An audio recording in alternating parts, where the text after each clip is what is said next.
चाहे 22 जनवरी का कार्यक्रम हो, 2024 भगवान श्री राम की प्राण प्रतिष्ठा का कार्यक्रम हो, तब अवधेश प्रसाद वहां के विधायक हुआ करते थे। 2024 का चुनाव मई और जून के महीने में हुआ था। उसमें अवधेश प्रसाद मिल्कीपुर से विधायक थे। उसके बाद भगवान श्री राम की प्राण प्रतिष्ठा होने के बाद लोकसभा का चुनाव होता है और लोकसभा चुनाव में जिस अयोध्या को भारतीय जनता पार्टी अपना राजनीतिक केंद्र बिंदु मानती थी, वही सीट भाजपा हार जाती है और अवधेश प्रसाद तो वहां के सांसद बन जाते हैं। और तब से लेकर आज तक लगभग 18 से 20 महीने का जो समय गुजर गया है, जो अंतराल हो गया है, आज तक किसी भी कार्यक्रम में अवधेश प्रसाद को भारतीय जनता पार्टी के द्वारा आयोजित कार्यक्रम को बिना सांसद के ही करना पड़ा। सांसद को आमंत्रण पत्र नहीं दिया जाता। लगातार अब से अवधेश प्रसाद जो पासी समाज से हैं, दलित समाज से हैं, उनका ये दर्द छलक जाता है कि अयोध्या के किसी भी कार्यक्रम में हमारे यहां के सांसद होने के बावजूद हमें बुलाया नहीं जाता, हमें बताया नहीं जाता। क्या हमें दलित होने की सजा मिल रही है? अब आप लोग ये सोचकर बताइए, क्या वास्तविकता अवधेश प्रसाद को दलित होने की सजा मिल रही है, या ये जो हिंदू राष्ट्र बनाने की और ये जो नारा लगाया जा रहा है कि जाति पाति की करो विदाई, हम सब हिंदू भाई भाई, क्या ये वास्तविकता साकार हो पाएगा? जब एक दलित सांसद से इतनी नफरत है, जब दलित समाज से इतनी घृणा है, ओबीसी समाज से नफरत है, हमारे देश की आदिवासी राष्ट्रपति द्रौपदी मुर्मू को न तो शिलान्यास में बुलाया जाता है, न ध्वजारोहण में बुलाया जाता है, न धर्म ध्वजा के कार्यक्रम में बुलाया। कल ही अयोध्या में कार्यक्रम था, कल ही सैफई में अखिलेश यादव के परिवार में शादी का कार्यक्रम था। अवधेश प्रसाद को अयोध्या में धर्म ध्वजा के कार्यक्रम में होना चाहिए था, लेकिन सैफई में मीडिया कर्मियों से बात करते हुए वो ये बताते हैं कि हमें आज तक आमंत्रण पत्र ही नहीं दिया।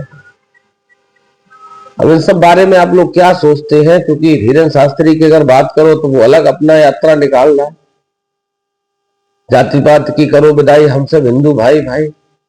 योगी आदित्यनाथ अलग कह रहे हैं कि बटोगे तो कटोगे, हिंदू सब एक रहना चाहिए। नरेंद्र मोदी की भाषा आप लोग सुनी चुके हैं बिहार के अभी चुनाव में, कट्टा दुनाली मंगलसूत्र मटन मछली मौलाना मस्जिद मंदिर, इससे आगे वो निकल नहीं पा रहे। तो क्या ये मान लिया जाए कि सिर्फ हिंदू राष्ट्र बनाने के लिए और हिंदू राष्ट्र की बातें करने के लिए वर्ग विशेष,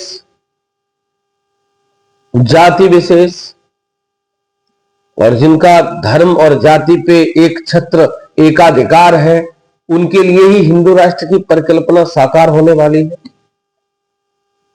एक दौर वो भी था जब इनका एक छत्र राज हुआ करता था। ओबीसी और एससी के लोगों को किस तरीके से प्रताड़ना झेलनी पड़ी, गले में हंडी टांग के चलना पड़ता था, पीठ में झाड़ू बांध के चलना पड़ता था, कपड़े सर पे रखकर, जूते चप्पल सर पे रखकर बड़े लोगों के दरवाजों से गुजरना पड़ता था, पानी तक को मोहताज थे उस समय एससी और ओबीसी के लोग। और आज वही लोग फिर हिंदू राष्ट्र की बात कर रहे हैं कि हिंदुस्तान को हिंदू राष्ट्र घोषित कर देना चाहिए। अगर हिंदू राष्ट्र घोषित होता है और हिंदू राष्ट्र को बनाने वाले लोग जो ऊंची जाति के लोग हैं, क्या वो वही दौर फिर वापस लाना चाहते हैं जो दौर हमारे पूर्वजों ने देखा? आखिर क्या जरूरत है हिंदू राष्ट्र बनाने की? हम तो वैसे ही हिंदू धर्म में हैं, हम तो वैसे ही हिंदुत्व को मानने वाले लोग हैं।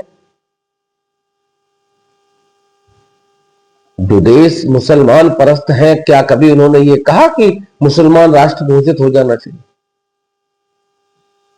लेकिन हिंदुस्तान के हिंदुओं और चंद हिंदुओं के ठेकेदार को ये खुमारी है कि हिंदुस्तान को हिंदू राष्ट्र घोषित कर देना चाहिए।